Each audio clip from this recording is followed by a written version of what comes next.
और अब विवश सत्य और तथ्य का वक्त है। अब बस चंद दिनों की बात है जब मोदी सरकार संसद में वक्फ संशोधित बिल पेश कर देगी और यही वजह है कि इसके खिलाफ विपक्ष की मोर्चाबंदी भी बहुत तेज हो चुकी है। तमिलनाडु में डीएमके सरकार ने विधानसभा में बिल के खिलाफ एक प्रस्ताव पास करा दिया है। हालांकि यह केवल मैसेजिंग के लिए है और एक उसका बड़ा तरीका है, इससे होगा कुछ नहीं।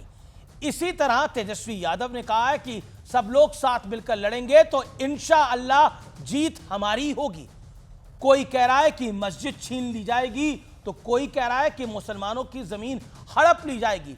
यानी चारों तरफ मुसलमानों को सबका सबसे बड़ा हिमायती दिखने की एक होड़ सी मची हुई है। सुनिए, अगर एक होकर के हम लोग लड़े तो इंशाअल्लाह हम लोगों की जीत तय है। बिहार में चुनाव है, इसीलिए आज सबको मुसलमानों की वहां पे याद आ रही है।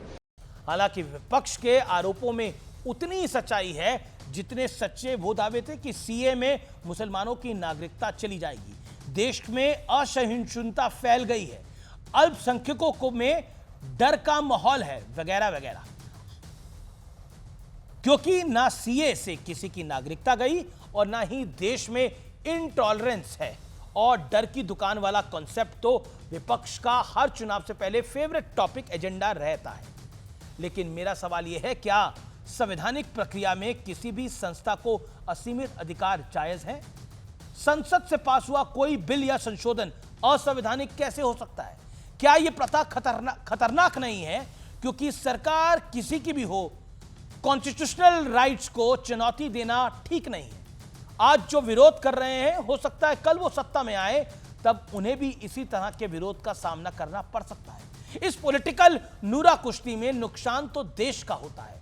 वक्फ कानून को संशोधित करने का मकसद उसकी शक्तियों को फिर से डिफाइन करना है।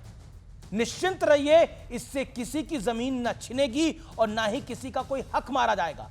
बस कानून के हाथ मजबूत किए जाएंगे और इससे गरीब मुसलमानों को फायदा होगा। असीमित शक्तियों के कारण हमने देखा है कि तमिलनाडु में एक 1500 साल पुराने मंदिर पर वक्फ ने दावा ठोक दिया था। तमिलनाडु के ही एक गांव पर भी वक्फ ने अपना दावा किया। बेंगलुरु का ईदगाह मैदान, कोलकाता का cricket stadium Eden gardens, Delhi में संसद और एयरपोर्ट के बारे में भी दावा किया गया। जिस जगह ये इमारतें बनी हैं वो वक्फ की जमीन है, ये दावे हुए। हद तो तब हो गई जब कहा गया कि प्रयागराज में महाकुंभ की जमीन भी वक्फ की है। क्या होगा अगर कल हिंदू भी सनातन बोर्ड बनाने की मांग और तेज कर दे? सिख, जैन, बौद्ध सभी अपने घरों से निकलने लगे और अपने लिए पर्सनलाइज्ड और कस्टमाइज्ड कानून मांगने लगे। क्या देश इस अराजकता के लिए तैयार है?